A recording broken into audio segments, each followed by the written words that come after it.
You are watching video on SEE Class 10 Subject Science. In this video series, we are going to study physics, chemistry, biology, astronomy and geology chapter. So this video deals with physics chapter 1, force.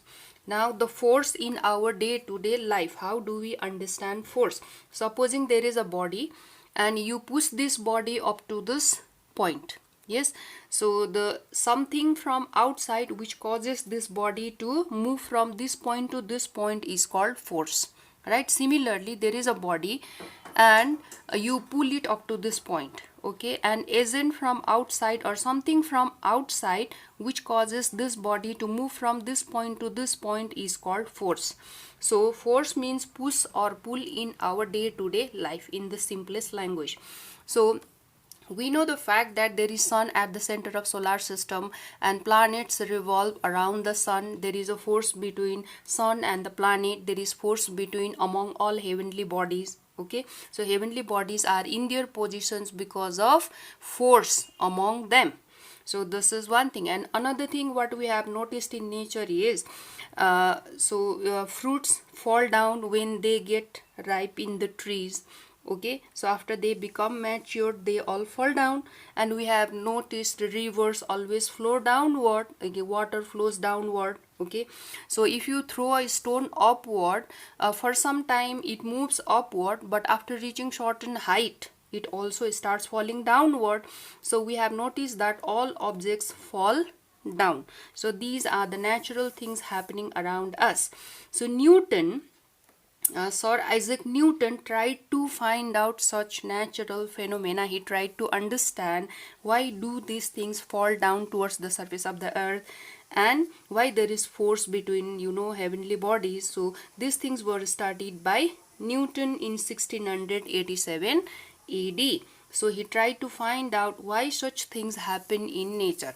So not only the earth's attracting things towards itself, all the things fall down towards the surface of the earth and the earth is attracting things towards itself.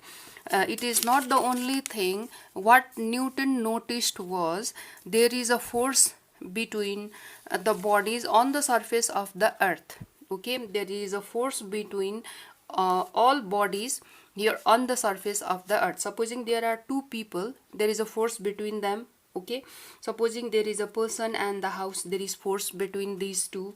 Okay, and there is a hill and there is a tree, there is a force between these two. So Newton studied all this, and finally he gave this idea of gravitational force. Okay, so force of attraction was found out in 1687.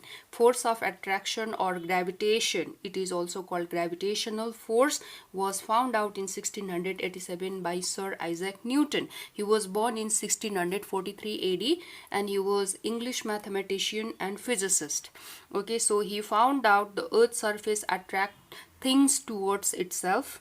Okay, there is a force among heavenly bodies, there is a force among all bodies on the surface of the earth or anywhere in the universe. Okay, so there is force of attraction among all bodies in the universe. Okay, that is called force of gravitation or simply gravitational force or simply gravitation also, right? So here is the definition of this.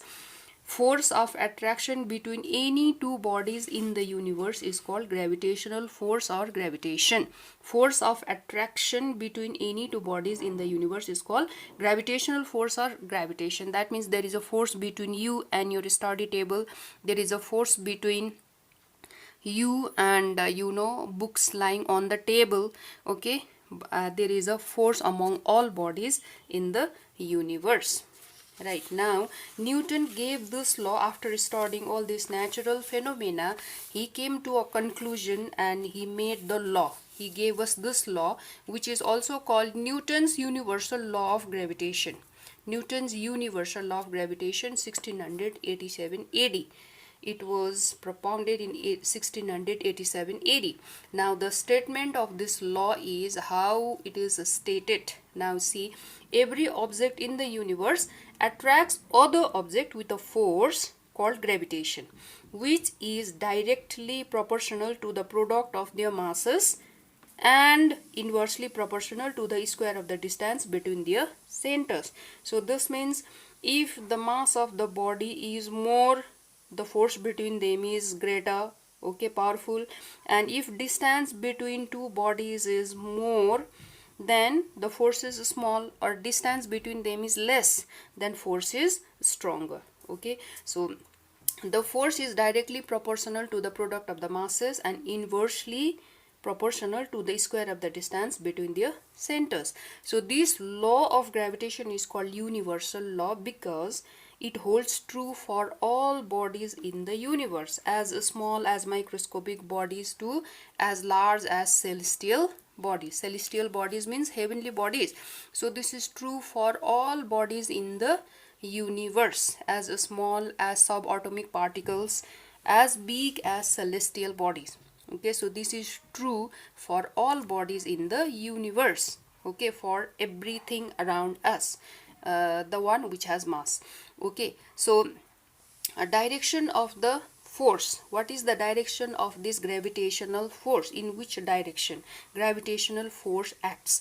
Gravitational force, direction of the force is along the line joining the centers of the two bodies. Here in this case, along the line joining the centers of the two bodies. The force, direction of the force is along the line joining the centers of the two bodies. Yes, so this is the direction of the gravitational force. Now for calculation of this gravitational force, now we know that there is a force between two bodies in the universe. There is force among all bodies in the universe. Now how to do this? How to do the calculation of this force, the force which is called gravitational force? How to do the calculation of this gravitational force? So Newton gave us this formula which is based on this law. Okay, so the formula is F equal to G m1 m2 divided by d square. So this is the formula by using which we can calculate gravitational force between two bodies. Okay, so you see there are two bodies m1 and m2 with mass m1 and m2, and there is a force between them. This is gravitational force. Okay, so you get questions this way from this part. Prove that F equal to G m1 m2 divided by d square, or derive the formula F equal to G m1 m2 divided by d square, or verify F equal to G m1 m2 divided by d square. Okay, where the symbols have their usual meaning. Symbols means F, G, M1, M2, D. These are the symbols. Okay, symbols have their usual meaning. So these symbols have the meaning, their meanings. So these are the questions which you get from this part. Now how to do the verification of Newton's law of gravitation, this formula. Okay, so we are going to see this here. Verification of Newton's law of gravitation. So let m1 be the mass of the first body with center O1. Mass of the first body m1 with center O1. Here you have to consider two bodies because we have understood that there is a force between two bodies. Okay, we are going to consider only two bodies here. And mass of the second body is equal to m2 with center O2. With center O2. m1 mass with center O1, m2 mass with center O2. Right, now what else we need is distance between the centers d. Distance between their center is d. We need the distance. Okay, one thing we need mass, another thing we need is distance. Okay, and a force of attraction between them is F. Let F be the force, gravitational force between these two bodies with mass m1 and m2. This is the condition we have. Now we are going to verify Newton's law of gravitation. According to Newton's law of gravitation, first condition, the first one is force is directly proportional. F is directly proportional to the product of their masses. Product of their masses, m1 and m2 are the masses, and this is the product, m1 multiplied by m2. This is the product. Okay, now condition applied here is in which condition? Distance, keeping the distance constant. Keeping the distance constant. Distance between them is not changed. Keeping the distance constant. Okay, now the second is, let this be equation number 1. Right, now the second part of the statement says Newton's universal law of gravitation, force is inversely proportional to the square of the distance between their centers. Square of the distance between their centers, inversely proportional means opposite. If d is more, f is less. If d is less, f is more. This is inversely proportional. Condition applied here is keeping the mass constant. Keeping the mass of both the bodies constant.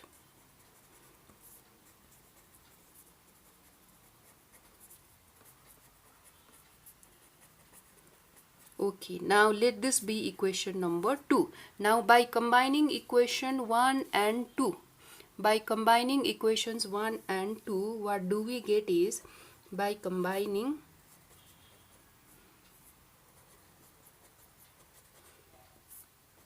equation number 1 and 2, what do we get over here is f is proportional to m1 m2 divided by d square, right? So let this be equation number 3. Now we have to remove this proportionality sign in order to do calculation. Okay, so in mathematics there is a rule that you should remove this proportionality sign and put equal to sign, and when you do that you should put a constant over here. Okay, so let g be the constant, proportionality constant in this equation, m1 m2 divided by d square, right? So there is a rule, you have to put a constant and put equal to sign in order to replace this sign of proportionality. Okay, proportional sign in easy. Now this one is equation number 4. Now equation number 4 is the final form of Newton's universal law of gravitation. So this is the final form of Newton's universal law of gravitation, F equal to g m1 m2 divided by d square. Here now the symbols have their usual meaning, means F is gravitational force between two bodies, which is already there in let, suppose. Okay, m1 is the mass of the first body, m2 mass of the second body, and d is the distance between their centers. Now here g is proportional constant. Proportional constant, proportional constant, or proportionality constant, right? And this is also called universal gravitational constant. It is also called universal gravitational constant. Universal gravitational constant, capital G. Universal gravitational constant, capital G, and by calculation its value has been found out, that is 6.67 into 10 to the power minus 11 Newton meter square per kg square. So this is the value of universal gravitational constant, which is capital G in this formula. So with this we finished first part, and in next part we are going to study universal gravitational constant.